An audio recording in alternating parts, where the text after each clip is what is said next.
কমছে না হামের প্রকোপ, বাড়ছে সংক্রমণ, বাড়ছে মৃত্যু ঝুঁকিও। মঙ্গলবার রাতে চাঁপাইনবাবগঞ্জ জেলা হাসপাতালের হাম আইসোলেশন কর্নারে এক শিশুর মৃত্যু হয়েছে। তীব্র শ্বাসকষ্ট ও জ্বর নিয়ে হাসপাতালের জরুরি বিভাগে ভর্তির পরপরই মারা যায় শিশুটি।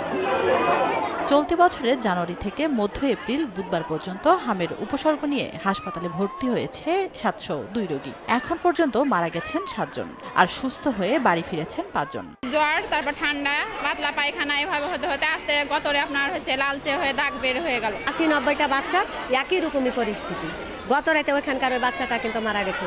প্রচণ্ড শ্বাসকষ্ট নিয়ে আসছিল, রোগীর লাইফ রিস্ক ছিল, রোগীর লোককে কাউন্সেলিংও করা হয়েছিল। নাটোরে হাম প্রতিরোধে সদর উপজেলার 8টি কেন্দ্রে চলছে টিকাদান কার্যক্রম। মার্চের শেষ ভাগ থেকে 15 এপ্রিল পর্যন্ত জেলায় হাম আক্রান্ত হয়েছে 70 শিশু, যার মধ্যে 2 শিশু মারা গেছে বলে জানায় হাসপাতাল কর্তৃপক্ষ। 3 দিন জ্বরের পর হাম বাড়াইছে, হাম বাড়ার পরে এসে ভর্তি হয়েছি।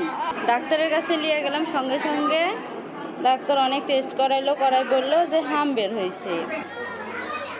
এদিকে বরিশালে গত 24 ঘন্টায় হাম উপসর্গ নিয়ে শেরেবাংলা মেডিকেল কলেজ হাসপাতালে আরও এক শিশুর মৃত্যু হয়েছে। এ নিয়ে গত 2 দিনে 3 শিশুর মৃত্যুতে উদ্বেগ ছড়াচ্ছে বিভাগ জুড়ে। তানজিনা তাসনিম, সময় সংবাদ।